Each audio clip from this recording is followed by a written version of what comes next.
jungle. आमदार नाईकवाडी हे पैसे वाटप करत असल्याचा अभिजित हरगे यांचा आरोप.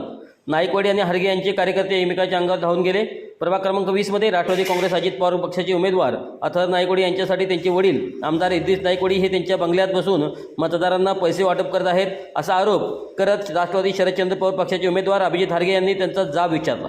यावेळी नाईकवाडी आणि हरगे या दोन्ही गटाचे कार्यकर्ते एकमेकांच्या समोर आले. जोरदार वादावादी झाली. एकमेकांच्या अंगावर धावून जाण्याचाही प्रकार घडला. मात्र पोलिसांनी दोन्ही गटाच्या कार्यकर्त्यांना बाजूला सरकवले आणि तेथील तणाव कमी केला. दरम्यान आमदार इद्रिस नाईकवाडी हे आपल्या आमदारकीचा गैरवापर करताना पोलीस निवडणूक यंत्रणेचा वापर करत असल्याचा, पैसे वाटप करत असल्याचा आरोप राष्ट्रवादी शरदचंद्र पवार पक्षाचे उमेदवार अभिजित हरगे यांनी केला आहे.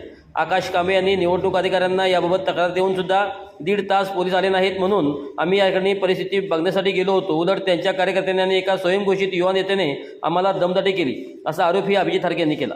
तर आमच्यावर केलेले आरोप हे चुकीचे आहेत. प्रत्येक घरापर्यंत आमचा मतदाराचा थेट संपर्क असल्यामुळे आम्हाला कधीही पैसे वाटण्याची वेळ आली नाही. निवडणुकीमध्ये मतदार यादीमध्ये बराच घोळ झाला आहे. ज्या मतदारांना ज्यांची नावे कोणत्या प्रभागामध्ये आहेत हे त्यांना समजत नाही, त्यासाठी ते आमच्याकडे येतात. आमचे कार्यकर्ते त्यांना त्यांची नावे कोणत्या प्रभागात आहेत ती शोधून देतात. मात्र विरोधी उमेदवार यांनी आमच्या घरासमोर येऊन दमदाटी करण्याचा प्रकार केला असा खुलासा आमदार इद्रिस नाईकवाडी यांनी केला आहे. प्रभाग क्रमांक 20 मध्ये जनतेचा आमच्या कामाच्या जोरावर आम्हाला पाठिंबा वाढलेला असताना आमदार इद्रिस नाईकवाडी यांचा पुत्र अथर नाईकवाडी ह्या सर्वांच्या पायाखालची वाळू घसरल्यानं त्यांनी स्वतःच्या आमदारकीचा गैरफायदा घेऊन पोलिसांच्या प्रोटेक्शनमध्ये त्या ठिकाणी खाजा वसाहतमधील पंढरपूर चाळीमधील लोकांना बोलवून पैशाचं वाटप लाईन लावून सुरू केलं आणि त्याला प्रोटेक्शन काही तिथे असणारे पोलीस देत होते. हा प्रकार आकाश कांबळे यांनी निवडणूक भरारी पथकाला कळवून 1.5 तास होऊनसुद्धा ते भरारी पथक त्या ठिकाणी जायला तयार नव्हतं. त्यामुळं आम्ही स्वतः त्या ठिकाणी गेलो. इद्रिस नाईकवाडींचे कार्यकर्ते आमच्या अंगावर येण्याचा प्रयत्न केले. नंतर पत्रकार आल्यानंतर सगळे लोक फांगाफुंग झाले. ही लढाई धनशक्ती विरुद्ध जनशक्ती आहे. आमदार नाईकवाडीचा मुलगा त्या वॉर्डातून या वॉर्डात पळून आला आहे. त्याला तिथं उभं राहायचं धाडच नाही आणि इथली जनतासुद्धा त्याला सपोर्ट करायला तयार नाही. त्यामुळं ठिकठिकाणी पैशाचं वाटप, जोर जबरदस्ती, दमदाटी आमदार इद्रिस नाईकवाडी याच्याकडून सुरू आहे. आणि हा प्रकार सुरू असताना एक स्वयंघोषित युवा नेता केविलवानी धडपड आपण पडणार हे त्याला पक्कं माहीत असल्यामुळं तोही आमच्या अंगावर येण्याचा त्या ठिकाणी प्रयत्न केला. त्याही आम्ही कोणालाही न जमवता न डगमगता त्या ठिकाणी परत DYSP साहेब आणि SP साहेबांच्यापर्यंत तक्रारी केल्यानंतर त्या ठिकाणी पोलीस गाड्या आल्या आणि हा प्रकार थांबला. विरोधकांना आरोप करण्याशिवाय दुसरं काही राहिलेलं नाही आहे.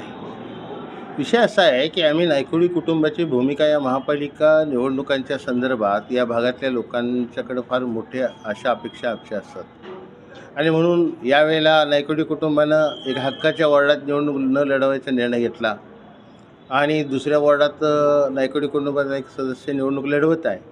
अशा वेळेला जुना वॉर्ड क्रमांक 6 असेल आमच्या कुटुंबाचा, किंवा जुना वॉर्ड क्रमांक 5 असेल, किंवा आत्ता लढवत असलेला वॉर्ड क्रमांक 20 असेल, ह्या तिन्ही वॉर्डातल्या लोकांशी घर टू घर आपला संबंध आहे. मग अशा वेळेला काय झालं आहे, मतदार याच्यात फार मोठा घोळ झाला आहे.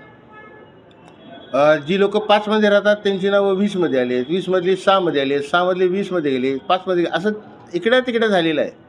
मग त्या लोकांना शिल्पा पोचल्या नाहीत. आपलं नाव नक्की कुठल्या मतदार यादीत आहे, कुठल्या वॉर्डात आहे ह्याचं काहीच लोकांना ज्ञान नाही आहे. मग अशा वेळेला ते मदतीसाठी त्या ठिकाणी इथं येत असतात. त्यांना सहाय्यतेसाठी आपण बाकीचे आमची यंत्रणा त्यांना मदत करत असते. त्यांचं नाव हुडकून बाबा कुठल्या वॉर्डात तुमचं नाव आहे आणि हे बघा ही तुमची स्लिप, तुमचं मतदान केंद्र कुठं आहे हे देण्याचं काम आपलं प्रत्येक वेळेला निवडणुकाच्या तोंडावर होत असतं. लोकांना त्यावेळेला गरज असते म्हणून ती मदत करत असतो. मग ती मदत करत असताना आज या ठिकाणी काही विरोधी उमेदवार या ठिकाणी आले आणि त्यांनी त्या ठिकाणी उभं राहून लोकांना दमदाटीचा प्रयत्न केला. पण लोकांनी सांगितलं की आमच्या शिल्पात तुम्ही काढून देणार आहे का? मग इथं आम्हाला शिल्पा काढून देतात, आम्हाला इथं मदत केली जाते आणि त्यासाठी आम्ही आलो आहे, तुमचं काय म्हणणं आहे? तर ते जरा थोडंसं त्यांची त्या लोकांच्यावर काही बाचाबाची झाली.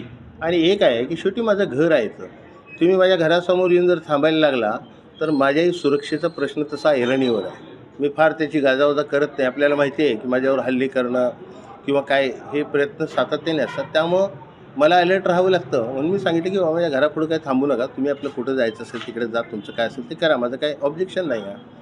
तर त्यावरनं मग ते थोडंसं त्यांनी कार्यकर्त्यांना बोलवून घेऊन या ठिकाणी दहशतीचा प्रयत्न केला, पण अशी दहशत इथं सहन केली जात नाही.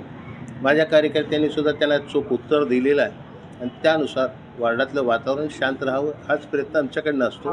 पण हे काही लोकांच्याकडनं ज्यांना निवडणूक लढवायची एथिक्स माहीत नाहीत, त्यांना फक्त दादागिरी, रस्त्यावर आरडाओरडा केला की निवडणूक होते असं त्यांचा एक गैरसमज आहे. आणि त्यातनंच ते निवडणूक तशा पद्धतीने लढवणारे हे लोक आहेत जे अशा पद्धतीनं काहीतरी वर्तन करत आहेत. पोलिसांनी येऊन सर्वांना जिकडे तिकडं वातावरण सरळ केलेलं आहे पोलिसांनी येऊन. त्यामुळं असं काही विषय नाही आहे. आणि पैसे वाटपाचा तर विषय अजिबात जवळपास तिथं काय कुठंच नसतो, कारण आमचं घर टू घर संबंध आहे. पैसे कोण वाटतं? ज्याला लोक ओळखत नाहीत, ज्याला मत द्यायसाठी काय बेस आहे, त्याला पैसा दाखवतो माणूस. मला पैसे दाखवण्याची आवश्यकता नाही. प्रत्येक घर माझ्या कुटुंबाला जोडलेलं आहे आणि प्रत्येक निवडणुकीत प्रत्येक घरानं इथल्या या भागानं आम्हाला कुटुंबाला एवढी मोठी साथ दिलेली आहे. त्यामुळे पैसा हा विषय आमच्यात कधी येत नाही आणि तो येणारही नाही.